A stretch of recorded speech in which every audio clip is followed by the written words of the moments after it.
Okay, we'll move ahead with approve the minutes of the April meeting. Is there any questions or corrections on that? Nope. I didn't see anything. All good? Mm-hmm. Minutes are approved as presented. Can we do that? Okay, sure. Okay. Next, can I ask a question that's related to this? Will there be perpetual access to the video recording? At what point does the digital archive not have enough space to store these things, and we've got minutes that are tied? Well, they're on YouTube. So, I mean, I think the city, will have to maintain their digital archives or download everything and make it available by a public information request, one way or the other. So I think they will be available in perpetuity, but. Oh, perpetuity, you wouldn't have, it's not like saving documents that you have to save it for 7 years. Yeah, I think it does fall under retention statutes. So yeah, it does need to be maintained. So I think it's just, as part of life, I don't know if they keep it up in the cloud or if they back up every week into massive data servers someplace. I don't know, but I think they have to keep them once they've recorded them. But specific documents are listed pretty much by name, what kind of documents and how long you have to retain them, like a year, 5 years, 7 years, forever kind of thing. So they're laid out. I'm pretty sure I remember they when we microfilched everything, that was so it could be preserved basically forever. So it wasn't. Remember microfilm? Okay, sorry for the divergence. Just wanted that cloud is going to be really big. If they're on YouTube, even if they don't have it on our servers, it stays on YouTube. Right. Yeah. I don't think it ever comes off. No. Once it's on the internet, it's history. It's a piece of history. It doesn't come off the channel unless you take it off, unless the owner takes it off. Okay. Okay, we're gonna move on to new business on the Hoodland rent memo. Well done, Kathy. Yeah. Isn't that amazing? Yeah. So I asked Jordan to be at this meeting and he unfortunately could not make it. He said he would love to come to a future meeting. He told me that the history piece was great. And he said, I feel like I need to read the memo like 5 or 6 times to really get it all, take it all in. Yeah. But he told me that he felt comfortable taking it, as Kathy suggested at the end of the memo, from a city manager to the county supervisor. So I have to talk to him a little bit more. He just sent me a quick email saying that. So Kathy, I think, should be present as a representative of the unincorporated population, which is who he's really championing through this, right? And maybe Jerry. Someone from Hoodland, depending on when you do it. Yeah. So I will chat with him a little bit more about how he wants to instigate that, whether he wants somebody from the library board to contact the county supervisor and set up a meeting that he will then attend and sort of champion this idea for us. But he felt pretty good about going that route, whether then I asked him, should we go from elected board or the board here to the city council and have the city council take it to the county commissioners? And he felt like it was a better route to go directly to the county supervisor. For the purpose of the record, you might want to explain what the heck you're talking about.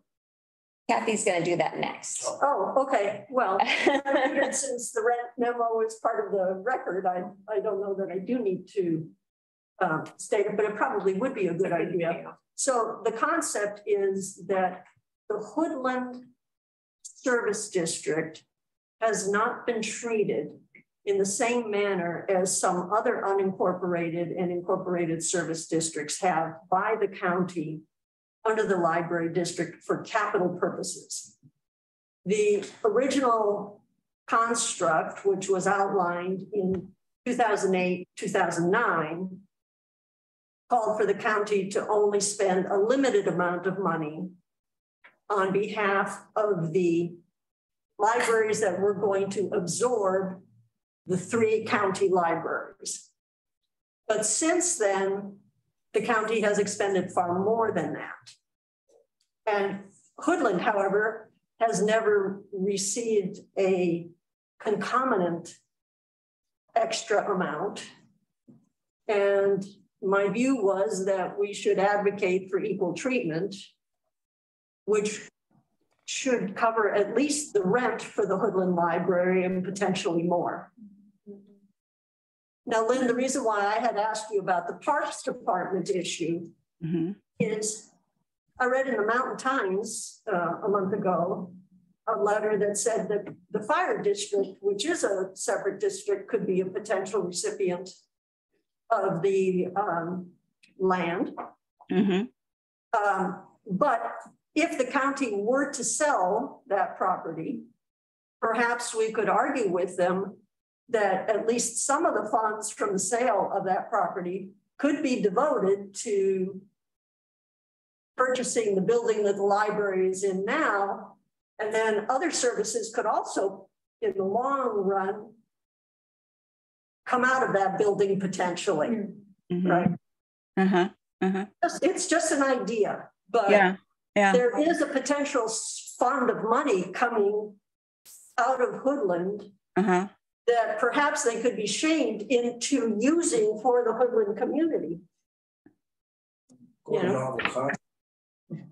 But, you know, it wouldn't have to be new dollars because they're going to fight us incredibly on the front of saying they don't have any more capital.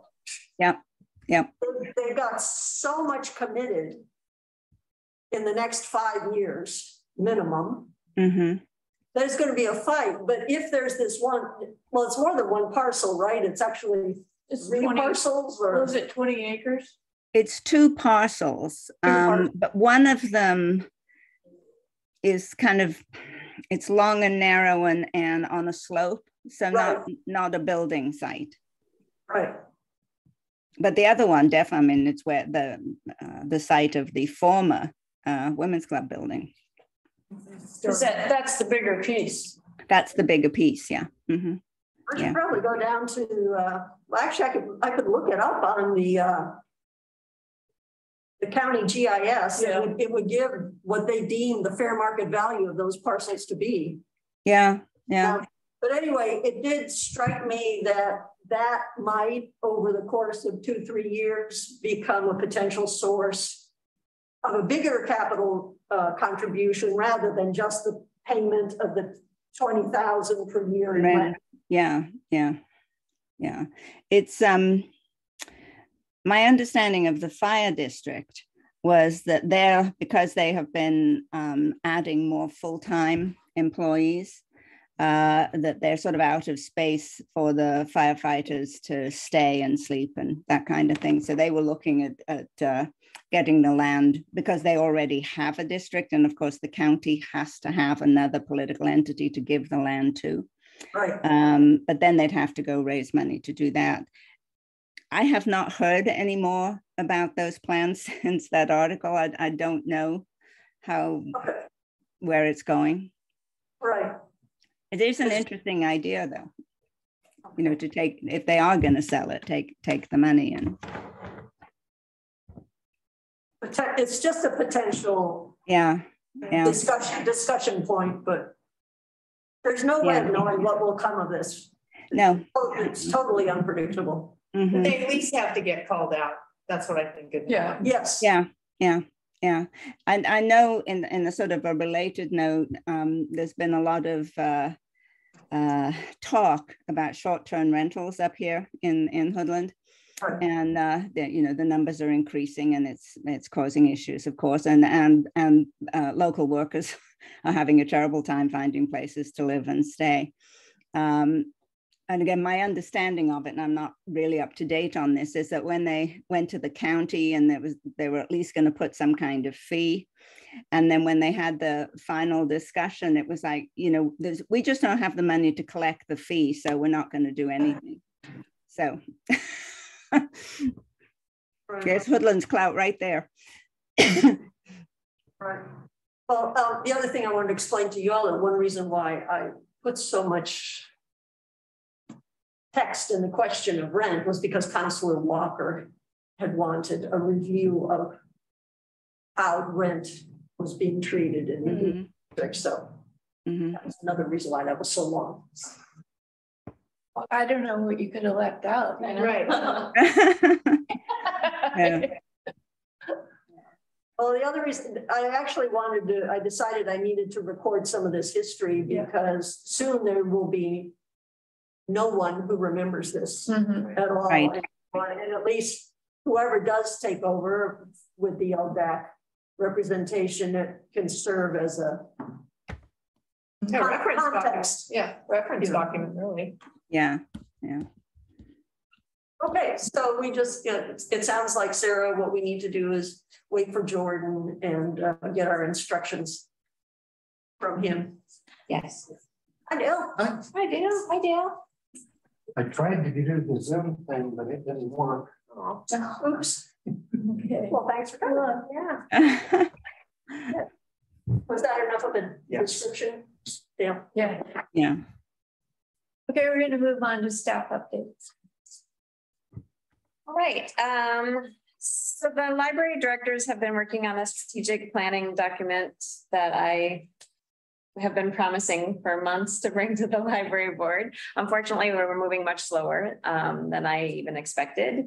So I am actually meeting with 2 of the directors tomorrow morning to try to get it to the point where it will be a final draft. And then my meeting with the directors is next Tuesday. Yes, next Tuesday. So hopefully by the next meeting, which will be in October, we will have a draft of it. And what is your intention for this document? How do you hope to use it? So it has like 3 main components. Tell our story. So it's meant to be very easy to use, hopefully. So get the word out about our services ultimately. So tell our story, tell our funding story is part of that, to make sure ultimately we're trying to set ourselves up for a possible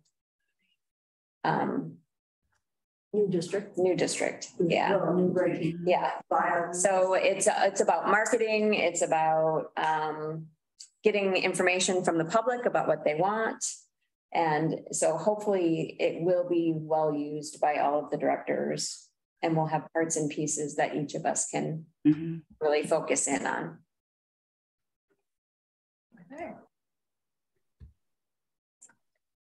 Okay, library advisory board members. So we have 4 people's terms are expiring in December. Jerry, Heather, Bethany, and Kathleen.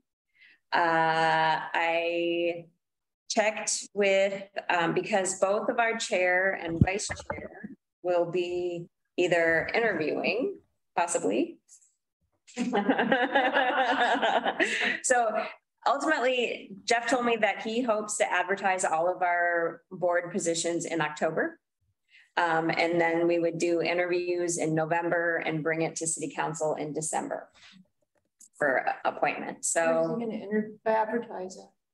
It'll be on the city website. It'll go out to all the normal channels that the city sends things to. The Mountain Times. Okay. I will make sure that the library board at least goes, because most of the positions, they wouldn't, the library board is the only one that encompasses more than the city of Sandy, really. Yeah. So, but I will make sure that it goes to the Mountain Times. So if both our chair and vice chair decide to interview, because everybody has to interview, even if you're currently on the board, then we need to choose another member of the library board to sit in on the interviews. When are you gonna have the interviews, in November? Mm-hmm. So I just want to put that out there, and hopefully we'll see who decides to apply. And probably at our October meeting, so our next meeting, we would have to choose somebody to be on that interview committee. Okay. So then, quick question, Sarah. So then we, if we want to reapply, then we need to go with the online application. Yep. Okay. Could you send out just a note to the board of when posted? Yes. That would be helpful. Yeah. Okay. Okay. Anything else? So question, Sarah, are there term limits to the library board positions? There are no longer any term limits. Oh. So you can serve as many terms as you want to. Okay.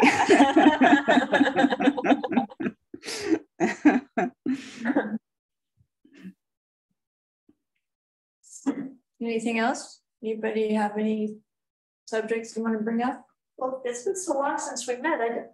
Did we report on the commissioner's decision in May regarding Hoodland? Did I write you an email about what happened? I think you did about Gladstone and Oak Lodge. Right. Then I sent you a note saying that the commissioners had agreed that they would not spend library district revenue on construction debt. I might have sent it out, but it's so long ago. Did you send us a link to listen to the meeting where they decided not to? I don't think I did that. I think I just reported on it after the fact. But if I sent an update. Thank you. Thank you. I meant to look it up before I came to the meeting. Yeah, you did it in May. We have not had the library district advisory board committee meeting yet since last October. And I actually wrote an email with Sarah's permission to a member of the legal department on some of the concerns I have about that and the fact that we haven't met in so long. So maybe by October we'll actually have meeting dates to report on. But at the moment we do not. Okay. And if there's nothing else, that's it. Oh, that was quick. Wow. That was quick. Curious if the library saw an increase in fine revenue when the online fine payment went through. You know, we get quarterly payments from the county, and we got one that basically just had all of our testing in it. So it was all staff fines that were paid in the testing phase. And then I think we've gotten, trying to think if we've gotten maybe one, so it would have been April. So I think we haven't gotten another payment yet. So I'll be able to report on it at the next meeting. I was curious. Yeah. My husband paid off it because I was embarrassed. I feel bad, they're gonna yell, and then I'll go. But I'm curious if a lot of people felt that. You can go online. I mean, a lot of people who walked into the building who owe like under $5 were like, oh, you know, when they're going to pay with a credit card, we're like, you could just pay the next time you're in. Or they're like, oh, do you take online payments? And we're like, yep. Or you could go online and pay anything over $1. So, so yeah, it's a really nicely engineered product. Yeah. Very friendly, very easy. Yeah. Good. Nice that you could use your debit card, you know, without having. Yeah. Mhm. So I thought it was a great improvement. Mhm. Well, I know something. Did one of your staff come to you? Because Sunday, a couple of weeks ago, I need to come in and pick up some CDs my wife had reserved. Mhm. And I went into Google, so I couldn't remember what the hours were right off the top of my head. So I pulled up Sandy Public Library and it said, it's closed. It could have been, so we searched everywhere and could not find what you found. So it could be before we're open. If it's a couple hours before we open, it doesn't say opening soon, it just says closed. And then you have to look at the actual hours that were open. It was about, I just pulled it up right for right now. I don't know where you are on your. I just Google Sandy Public Library. Well, we are closed. We are closed. Well, I mean, okay. Oh yeah, yours. Yeah, you just closed. Yeah. When I did it on Sunday, it was like 2 hours before you closed. Or was it 2 hours before we opened? Because we were open No, it was noon 2 to hours 5. before you closed, because I said, I know they're open on Sunday. And it was like 4 o'clock or 3:30. So I said, no, this ain't right. So I came down and of course it was open. And I went in, I passed the word on that. Yeah, we it could not recreate what you had done.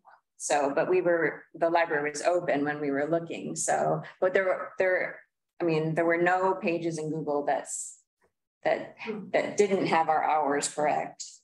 I'm not sure. I don't even know how you clean something like that up. Well, you have to put your hours in, and our hours are in there correctly. So I'll try it this Sunday at like 2 o'clock in the afternoon and see what it says. So we're having a meeting in October. Yes. I won't be here. You're on. I'll be here. Okay. Okay. Then we are adjourned. Okay. All right. Okay.